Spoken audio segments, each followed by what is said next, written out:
बाटै छैन।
What's up everyone? Welcome to my new vlog. आज चाहिँ डे 3 पोखरामा भन्दा नि अब पोखराबाट आई एम मुभिङ फरवर्ड पर्वततिर मेरो घरतिर। सो बिहानै हामी 6 बजे आएर बसेको यहाँ 7 बजेको गाडी के हो यस्तो बिहानै 6 बजे आएर बसेको यहाँ 7 बजेको गाडी मिल्छ भनेर तर 7 बजेको गाडी नजाँदो रहेछ अहिले अनि त्यही भएर 9 बजेको गाडीमा जान लाग्यो। अहिले चाहिँ 9 बज्न 5-10 मिनेट छ। सो हामी बसतिर लाग्दैछौँ। अब आजको भ्लग चाहिँ तपाईहरुको पुरै गाडीमा हुन्छ। सो हेर्नु होला, इन्जोय गर्नु होला। पुरै एक्सट्रिम अफ रोडहरु पानी वाइ परेछ पोखरामा देख्न सक्नुहुन्छ। सो बस चाहिँ उही अगाडिको एन्ड त्यही अब बसमा छिर्छौँ, झोलासोला राख्छौँ, त्यसपछि अनि will get back to you है त। See you. हालत बेहाल भाइ, हालत बेहाल। यस्तो प्याक छ बस है। पानी पिइरहेको, पानी कहाँबाट चियो त? पानी नै चिरा कसरी पुग्नु? त्यही छैन हेर्ने हाम्रो गाडी बाहिर भन्दा भित्र बढी पानी परिरहेको। त्यही त बाहिर भन्दा भित्र पानी धेरै परिरहेको छ है। त्यही जम्केर कहाँसम्म अब के हुन्छ, बाटो बिग्रेछ अरे बिच बाटोमा। अब जाम कहाँसम्म पुगिन्छ के पुगिन्छ। आज अब एक्सट्रिम हुन्छ है एकदम।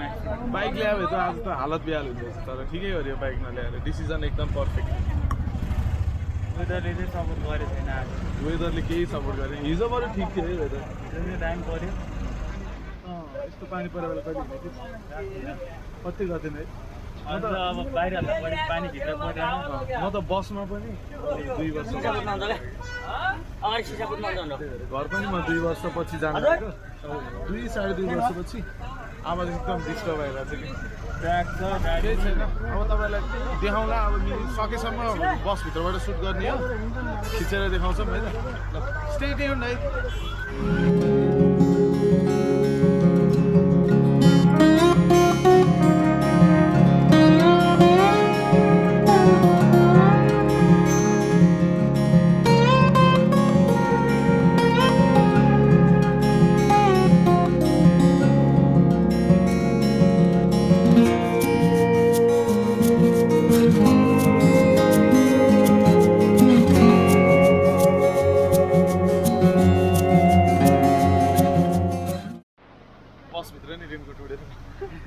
रेनकोट नि ल्याएन न त हुनुहुन्थ्यो।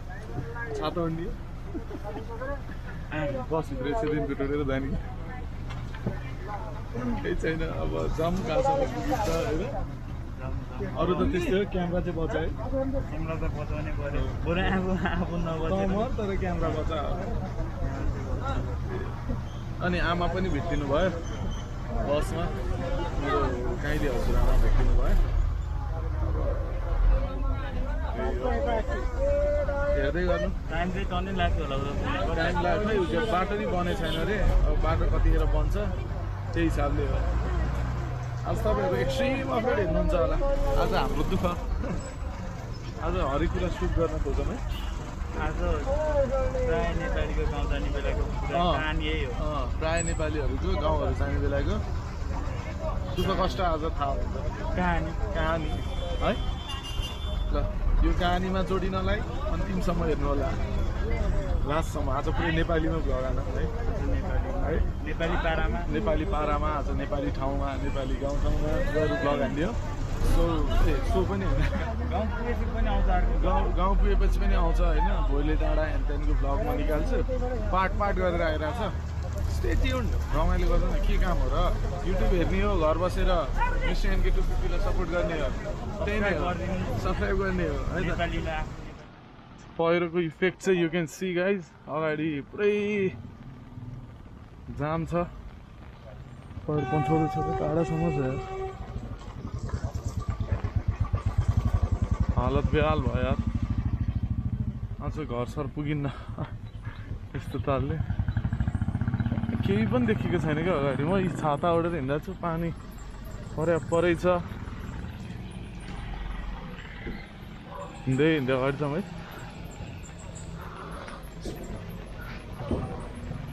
कहाँसम्म पुगिन्छ यहाँभन्दा उता चाहिँ गाडी पास हुन नपाएको उता कता पहिरो गएको छ अरे सो यहाँबाट रोकेर चाहिँ मिर्मिङ गल्याङ हेनतेन सबै पुलिस दाइहरू के कुरा गर्दैछन्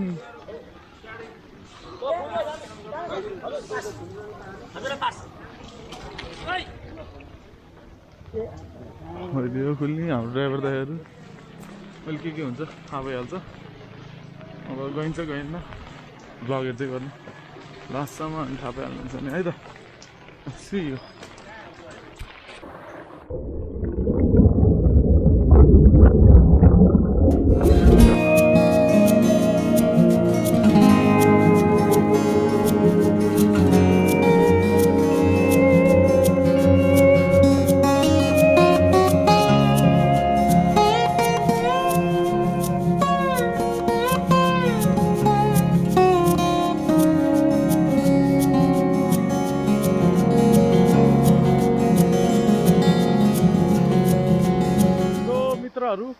बाटो छाटो केही छैन 7-8 ठाउँमा गएको छ अरे पहिरो होइन बाटोको बिचमा हिँडेछौँ यी गाडीहरू कहाँ जानलाई निस्क्यो बाटै छैन अनि पहिरो गएको थियो एउटा ठाउँमा होइन ट्याक्सी नै पुर्दिएको रे के कस्तो गयो होला अब खै 15 मिनट 20 मिनटमा खोल्छ गाडीहरू जान दिन्छ भनेको छ सायद नदेला अहिले तर यहाँबाट हेर्दाखेरि कति ठाउँमा त्यो पहिरो गएको जस्तो देखिएको छ क्या त्यही नै हो आज पोखरै बास हुन्छ जस्तो छ यस्तो छ हाल पानी यो यस्तो भित्रबाटै निस्किने यहाँ हेर्न कहाँबाट आएको आयो पानी यार छोरेपाटन एरिया सबै सेती खोलाले खायो त्यही हो अब बसमा फर्किँदैछौँ धेरै बाहिर के बस्नु बसमा गएर निदाउने सुत्ने खाने पिउने गरौँ त्यही नै हो स्टे ट्युन गाडी चाहिँ हिँड्न त हिँडेको छ तर कहाँसम्म हिँड्छ भनेर फिक्स छैन है यो भाइ पब्जी हान्दैछ झ्याउ लाएर कहाँसम्म पुग्छ भन्ने कुरा हो 7-8 ठाउँमा पहिरो गएको छ जान्छु नि होइन त्यही हो ल अहिलेलाई चाहिँ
पहिरो कहाँ छ अरे मेन्टेन छ अरे यो अझै दुईटा छ अरे अगाडि खोलै ठुलो भएको छ अरे हेरौँ कता कतासम्म पुगिन्छ आज मन्जिलले पत्ता लाग्छ होइन सुन्न पुग्नै पो गाह्रो हो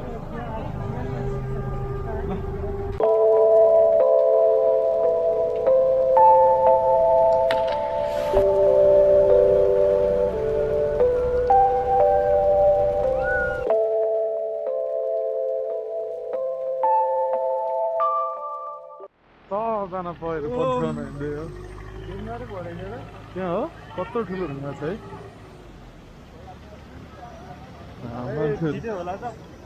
मान्छेहरू छ यो हो नि त रमाइलो होइन रमाइलो छ तनाव पनि छ कति बेला पुग्ने थाहा छैन है यो आमा छोरो खोला हेर्ने कत्रो भएको खोला देखाउँछ है त त्यो बाटै भत्किने गरी पहिरो छ कत्रो भएको त यार खोला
अगाडि चाहिँ देख्नुभयो होला है त्यो खोइ ढुङ्गै कत्रो ढुङ्गा झार्नुलाई त्यो भन्छ अरे पहिरो सब आएर बाटो ब्लक भएको थियो साइड लगाउँदैछ एउटा मान्छे पनि त्यहाँ पानीमा झ्याम्मै खस्तिरहेको सातो बुत्लो उठ्यो त्यही भएर हामी त पछि नै छौँ त्यो क्लियर भएपछि जाने हो आज त पुग्दा 12-1 बज्छ होला है पुगिन्छ कि नाइ भन्ने कुरा पनि थाहा छैन खोइ अहिले बल्ल टेन्सन हुँदै आयो कि अहिलेसम्म त एडभेन्चर दिइरहेको थियो अहिले बल्ल टेन्सन हुँदा हेर्न सक्नुहुन्छ नि त्यो त पुरै कस्तै छ अब यस्तै हो भने चाहिँ कताको बास हुन्छ गाह्रै छ आज गाह्रै छ 6 hours later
के आँट हो त्यो ड्राइभरको माउन्टेन ड्यू खाएर आएको हो पक्कै आज मिस्टर एनके 250 को एक्सट्रिम राइड चलिरहेको छ सो गाइस आज हालत नेक्स्ट लेभल एडभेन्चर भइरहेछ गोप्रोको ब्याट्री सक्यो डिएसएलआरको छ न त होइन क्यामेराको तर माइक छैन त्यसमा सो अहिले चाहिँ क्यामेराबाट भ्लग गरिरहेको छु के भएछ भन्दाखेरि चाहिँ पहिरो माथि चाहिँ गाडी चढाउन खोजेको रहेछ सो गाडी चाहिँ त्यहीँ फसेछ अनि आजको दिन डामाडोल खाना नखाएको कति भयो अरे भाइ 32 घन्टा यता आइज नि यता बस्नु पऱ्यो खाना खाएको कति भयो 32 घन्टा 32 घन्टा भइसक्यो खाना नखाएको है पाउनु मात्र बेला भएको छ अब बिच बाटोमा मामा घर पर्छ होइन यसो घर पर्छ अब आज त्यहीँ बसिन्छ होला अब के हुन्छ त्यतिसम्म अपडेट गराइराख्छौँ है त सियु एकैछिनमा हेरेर इन्जोय गरिदिनु आज यस्तो एक्सट्रिम कुरा भएको छ नि पुरै छोड्छौँ सो सियु है त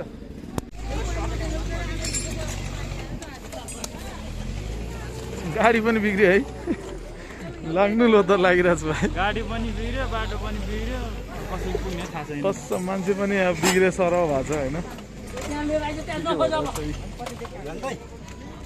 चाबी पनि बिग्रेको थियो भाँचेर हो चाबी पनि फुटाएर हो यसको साँचो पनि थिएन होइन त्यो पनि फुटाएर हो मान्छेहरू कति फसेको छैन यार अझ पानी पऱ्यो भने के हुन्थ्यो हालत अनि हाम्रो त गाडी बिग्रियो अहिले बनेन भने त त्यही त गाडी नि बिग्रेछ तनाव हुन्छ